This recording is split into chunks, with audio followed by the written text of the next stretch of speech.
हर रात को 12 बजे मेरा यही रूटीन होता था। टाइम पे बेड पे जाने के बाद भी मैं रात के 3 बजे तक अपने फोन को ही देखती रहती थी। इस वजह से अगले दिन मैं सुबह 11 या 11:30 बजे उठती थी। एंड अगर आपका भी यही रूटीन है तो चलो इसे साथ में इम्प्रूव करते हैं। तो ग्लैमर प्रोजेक्ट के एपिसोड 3 में मैं अपने डाइट, रूटीन और एक्सरसाइज पर काम करूंगी। अगर आपने इस प्रोजेक्ट के पहले 2 एपिसोड्स को नहीं देखा है तो प्लीज़ पहले जाके उन्हें देख लो। तो सबसे पहले हम एक गोल शीट बनाएंगे, क्योंकि बिना किसी भी गोल के एक अच्छा डाइट, रूटीन या एक्सरसाइज मेंटेन करना काफ़ी ज़्यादा डिफिकल्ट है। बट उससे भी पहले मैं एक डिस्क्लेमर दे दूँ कि इस वीडियो में मैं जो भी चीज़ें बताऊँगी वो सब मैंने खुद अपने ऊपर रिसर्च करके और अपने गोल के हिसाब से डिज़ाइन की हुई हैं। अगर आपके गोल्स और आपकी बॉडी काफ़ी अलग है मेरी बॉडी से तो प्लीज़ आप अपनी रिसर्च खुद करें, मुझे ब्लाइंडली कॉपी करने की ज़रूरत नहीं है। तो स्टार्ट करते हैं डाइट और एक्सरसाइज से। तो मेरा जो गोल है with regards to my diet and exercise वो है कि मुझे हेल्दी और फिट रहना है। और मैंने ये एपिसोड शूट करने से पहले हॉस्पिटल जाके अपना BMI टेस्ट करवाया था। उससे पता चला कि मैं थोड़ी सी अंडरवेट हूँ।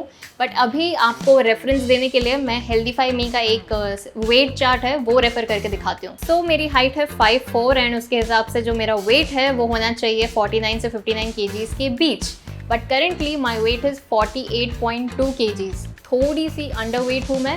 तो मेरा जो एम है इस महीने का वो ये होगा कि मैं कम से कम भी 2 kgs बढ़ा लूँ। टारगेट 50 kgs का रख रही हूँ। अब मुझे पता नहीं कितने लोग को ये इजी लग रहा होगा, कितने लोग को डिफिकल्ट लग रहा होगा, बट मैं अपना बता दूँ कि मेरे को वेट गेन करने में बहुत ज़्यादा समय लगता है। मैं काफ़ी टाइम से 48 kgs पे ही अटकी पड़ी हूँ। थोड़ा ग्राम्स मेरे इधर उधर बढ़ते हैं बट 49-50 तक भी मेरा कभी गया नहीं है वेट। तो यही चीज़ को अच्छे से समझने के लिए मैंने अपने एक फ्रेंड की हेल्प ली है। He runs a fitness agency and his name is Utsav Ghosh. So let's see what he has to say about it. I want to increase my weight, थोड़ा सा वेट गेन करना है, मतलब हल्का सा ही। I am not under weight, 2-3 kgs थोड़ा कम होगा। लोगों का जो वेट गेन करना रहता है, जिन लोगों को करना रहता है, तो उनका मतलब आइदर ये है कि उनका मेटाबॉलिज्म बहुत फास्ट है, दूसरा उनका एपेटाइट बहुत लो होता है। तो I am pretty sure but appetite is pretty low, it's not that. Now appetite low होने की वजह से you can not eat major amount of food या फिर ज्यादा नहीं खा सकते हो। अगर आप जब भी खाते हो तो भी ऐसा बहुत फास्ट वे में वो मेटाबोलाइज हो जाता है, जिसकी वजह से बॉडी पे लगता नहीं है। And that is a wrong process to go ahead with, because by chance अगर कुछ हेल्थ कंसर्न्स या कुछ हेल्थ इश्यूज आ जाता है तो it might so happen that your metabolism gets hindered completely and उसकी वजह से पूरा डाउन हो जाता है। So your meals doesn't have protein at all. Okay. So first what we need to understand or what we need to do is introduce proteins into your meals. अब वो धीरे धीरे बढ़ना पड़ेगा। एक साथ अगर प्रोटीन ले देंगे तो it's going to be very difficult for your stomach to digest.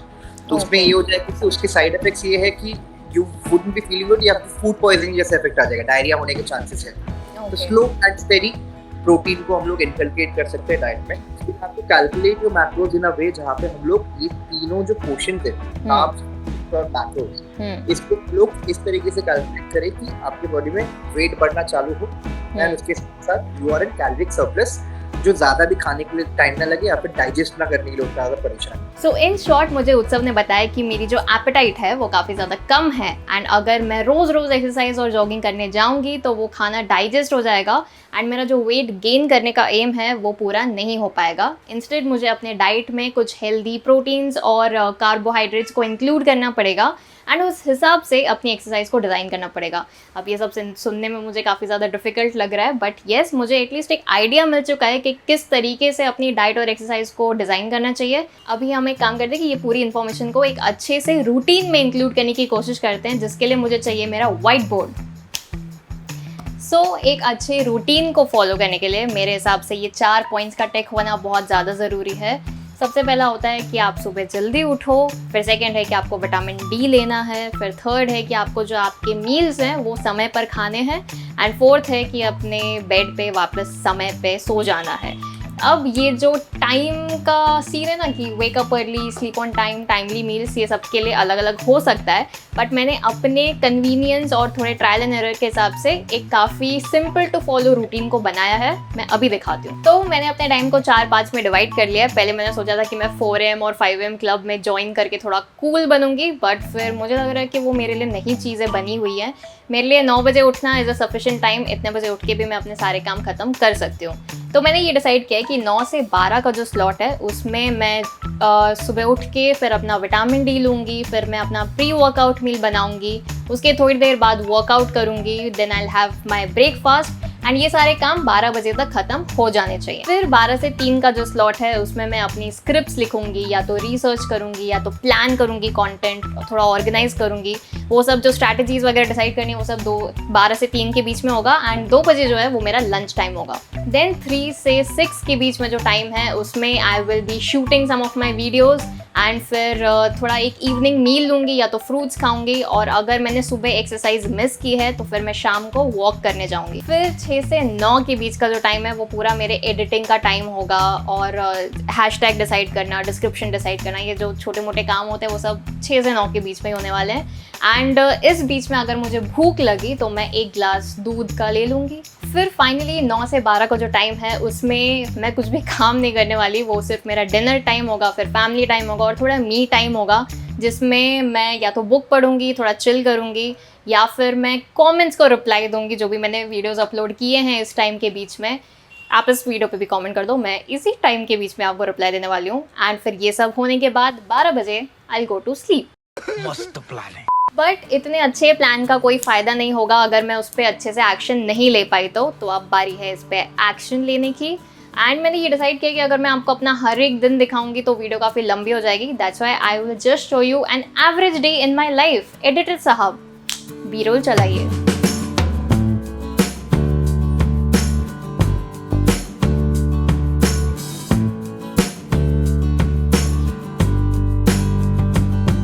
Almost 9:30 बज रहे हैं एंड मैंने अपना प्री वर्कआउट मील बनाया है which consist of peanut butter, फिर उसके ऊपर मैंने कैश्यू नट्स, आलमंड्स, वॉलनट्स डाले हैं एंड कुछ डेट्स, क्योंकि मुझे कोई और डेट्स नहीं मिल रही हैं। हसदे चेहरिਆਂ ਦਾ मतलब ये नहीं ਹੁੰਦਾ कि उन्होंने कोई तकलीफ नहीं होती। मेरा ऐसा मानना है कि आप खाने को ना 3 तरीके से खाते हो। सबसे पहला होता है कि आप उसे देखते हो, अगर आपको देखने में अच्छा लग रहा है तो आपको खाने का मन करेगा। फिर आप उसकी स्मेल लेते हो, स्मेल या फ्रेग्रेंस। फिर थर्ड होता है कि आप उसे एक्चुअल में टेस्ट करते हो। तो मैं अपने मील्स को बनाते वक्त ये तीनों की एस्पेक्ट्स का ध्यान रखूंगी। एंड चलो अभी इसे टेस्ट करते हैं।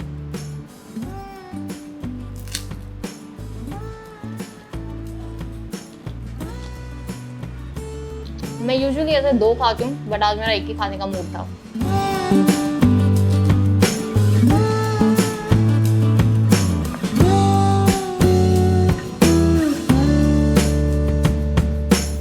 फाइनली खत्म हो चुका है and I tell you one thing कि ये जो राइस केक है वो एक्चुअल में सिर्फ एक मुरमुरे को पैक करके सर्कल शेप में बना दिया गया है। बट मेरी मम्मी को लगता था कि ये मतलब राइस केक बोल के इसको ज्यादा महंगा बेच रहे हैं, so she made me this a homemade rice cake जो कि मेरे फेस से भी ज्यादा बड़ा है। अब चलो ये तो मेरी माँ का प्यार था, बट मुझे समझ नहीं आता कि लोग अपने ऊपर किए गए स्पेंडिंग्स को क्यों एज अ खर्चा बुलाते हैं। अब ये जो 500 रुपए का डब्बा है, ये 200 रुपए का सामान है, ऐसे और छोटे मोटे कई सारे मैंने सामान ले रखे हैं। उन सभी को अगर मैं एज अ खर्चा सोचूंगी तो मेरा वेट गेन का जो एम है वो शायद कभी पूरा होगा ही नहीं। तो इसलिए ना कभी भी अपने ऊपर जो तुम खुद को इम्प्रूव करने के लिए जो भी तुम अपने ऊपर स्पेंड कर रहे हो उसे एज एन इन्वेस्टमेंट देखो, क्योंकि उससे तुम्हें फ्यूचर में बहुत अच्छे रिटर्न्स मिलने वाले हैं। ऐसे ही सेम पहले मुझे ऑनलाइन कोर्सेज के लिए भी लगता था that it is a waste of money, waste of time, but I was so wrong, क्योंकि जो स्किल्स आपको वो कोर्सेज सिखाएंगे वो आगे चल के आपको और पैसे कमा के दे सकती है। एंड अभी सब कुछ ऑलमोस्ट स्किल बेस्ड हो चुका है। आप इंटरव्यू भी देने जाओ ना, आपका सीवी कोई इतना ज्यादा देखता नहीं है, वो स्किल्स पे ज्यादा फोकस करते हैं कि आप कितने ज्यादा क्वालिफाइड हो उस पर्टिकुलर जॉब के लिए। एंड अगर आप सीरियस हो कोई नए स्किल्स को सीखने के लिए, then one such online trusted platform is upGrad. You can check out their courses. मैंने पहले भी अपने ग्लैमर प्रोजेक्ट में बताया था दैट मेरा जो भाई है वो डिजिटल मार्केटिंग का कोर्स कर रहा है अपग्रेड से ही, एंड बाय फार हमारा एक्सपीरियंस बहुत अच्छा है। Their support system is great and उनकी जो जॉब प्लेसमेंट की सक्सेस रेट है वो भी काफी ज्यादा अच्छी है। So if you are looking to upskill your career with Upgrad, then you can check out their courses from the first link in the description box. तो चलो now all this is done. अभी 1 घंटे बाद हम 20 minute की exercise करेंगे।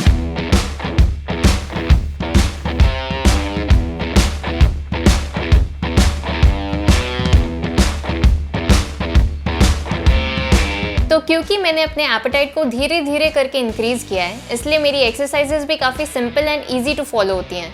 Usually 20 to 30 minutes में मेरा पूरा वर्कआउट कंप्लीट हो जाता है। तो अभी हमारा वर्कआउट कंप्लीट हो चुका है एंड मैंने अपने लिए ये ओट मील का ब्रेकफास्ट बनाया है which consist of oats, some bananas and apple and ऊपर से थोड़ा पीनट बटर डाला है। एंड ट्रस्ट मी गाइज, ये देखने में जितना अच्छा लग रहा है ना, टेस्ट में भी उतना ही अच्छा लगता है। वेजिटेरियंस के लिए सोर्सेज ऑफ प्रोटीन काफ़ी कम है, तो कभी कभी मैं ये सोया चंक्स को थोड़ा प्याज टमाटर में फ्राई करके वो भी ब्रेकफास्ट में इंक्लूड कर लेती हूँ। फिलहाल इसे ख़त्म कर लेते हैं।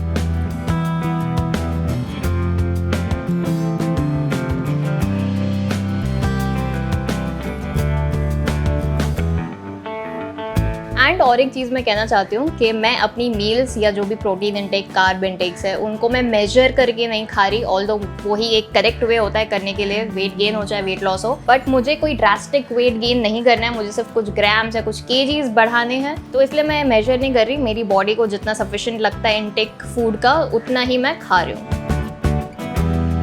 सो मेरा लंच काफ़ी सिंपल है। I am having some rice, दही एंड सैलेड। काफ़ी गर्मी है, सो दही is must for me. I also make sure कि मेरे आसपास खाते समय कोई भी इलेक्ट्रॉनिक डिवाइस ना हो एंड मेरा पूरा फोकस मेरे खाने पर रहे।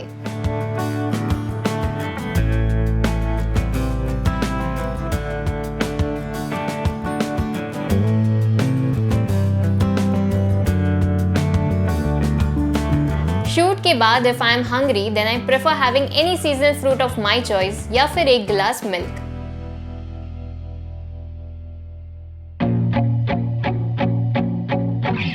यूजुअली जब सुबह वर्कआउट कर लिया तो शाम को मैं वॉक पे नहीं जाती, बट आज थोड़ा बोर हो रहा था, so I came out for a walk. Fresh air लेना ना काफ़ी ज़रूरी है, वरना घर में थोड़ा सफोकेटेड फील होता है।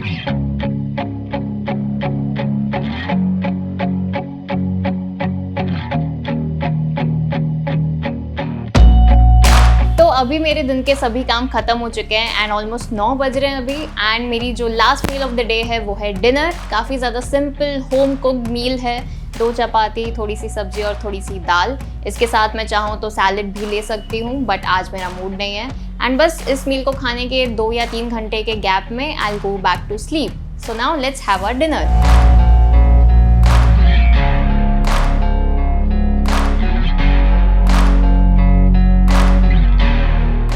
एंड ताकि मैं अपनी गलती रिपीट ना करूं, मैं अपना फ़ोन स्विच ऑफ करके अपने रूम के बाहर रखकर सोती हूँ।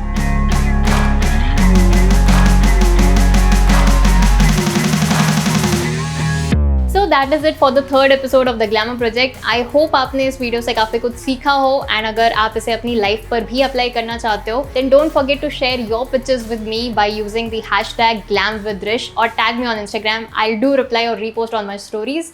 अगर आउट ऑफ 10 मुझे खुद को मार्क्स देने हुए तो मैं 8 आउट ऑफ 10 दूंगी, क्योंकि काफ़ी दिन ऐसे भी थे जिसमें मैंने रूटीन को अच्छे से फॉलो नहीं किया एंड जंक भी खाया है।